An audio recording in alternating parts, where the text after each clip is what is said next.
Neal, how much of an improvement was that?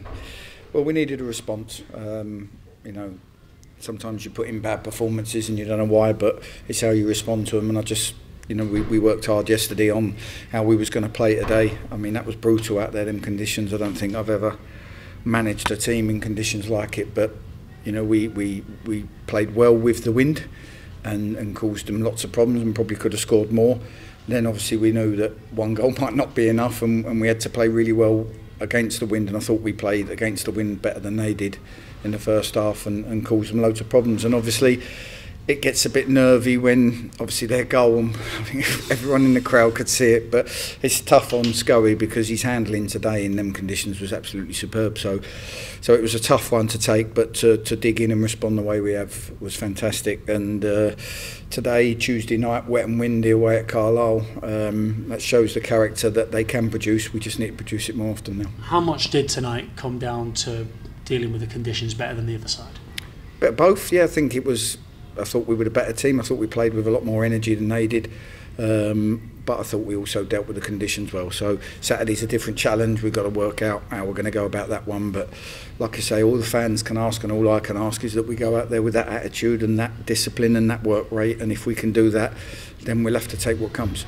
How rewarding is it for you as the manager to make the 4 changes that you did make, and for them to come in and have such a big impact? Obviously Kane Hemming gets a couple of goals, but Richard Duffy magnificent at the back. Yeah, you know, it was a tough call because Ben Barclay's been outstanding in a lot of games. I just felt, you know, I just look at certain players and just wondered whether it was time just to give one or two a breather. And like I say, Duff's has been, you know, his attitude around the place has been first class. You know, he's always encouraging young lads. He's always talking to them at half time and during the game. So, you know, he's been a great pro and he's trained well. So, you know, at this point we probably need maybe a bit more know-how in there, and he's done great. But you know, we lost Michael Smith this morning.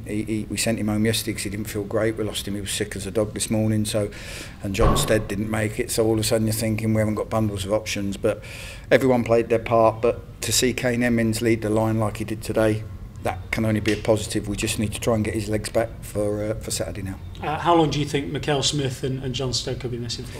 I don't know. Michael Smith was sick, so you know, hopefully it's a couple of day thing and he's back in and around it. John Stead, the physios will get working with. You know, it's just like I feel for Jim. We could lose Jim now. And the challenge on him was a disgrace. It was a sending off, but he's got probably a 3-inch gash down his calf that's deep, seriously deep. And you know, in the 90th minute, when you've done that for somebody, just to do that, it's annoying. Yeah, how is he, and does it kind of take the edge off of things a little? Well, it will do if we lose him. To lose him in the 90th minute to a really, really rash, horrible challenge is poor, and you know, I'm disappointed with that. You were hoping for a change and maybe to try and build some momentum again. How's the changing room looking? Well, the changing room's great. They knew what they had to do. I've tried to give some of the most stirring team talks I've ever given. You know, really tried to get into them. Really tried to think about the psyche of where we are and what we need to do. What was today's then, if you can? It's just, you know, I received an email from a fan, and it was a really good email, just about how, you know, what they expect and what they wanted the lads to do and fight. And you know, he was talking about Saturday's game, and it was quite powerful, and I quite liked it. It was written well, and you know, I just thought about what I needed to say to the boys. And we've got 10 games to go. We've got a sort of mini season in itself now, but how everybody's written us off, including probably our own fans, and how we've got to roll our sleeves up and you know, do something amazing.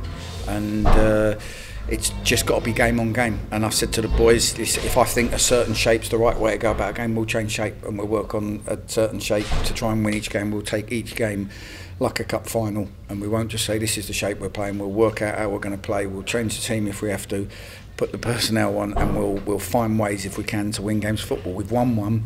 We've got a lot more work to do. I imagine one of the most relieved people in the entire stadium is your young goalkeeper. How is he in there? He's all right. He's a brave boy. I felt for him. I mean, we could all see it, and it was tough, and we're trying to scream him. And you know, if we'd have gone on and drawn or lost the game, it would have been a sickener. But you know, to be fair, I feel for the lad because he was foot perfect today. He made some brilliant saves, and his handling on slippy conditions was outstanding. So, you know, he didn't deserve that. Fight still on him. I'll keep trying to push them. 9 more games. I'll keep trying to get them going out there and giving their all, and that's all we can ask for. Thank you for your time. Thank you.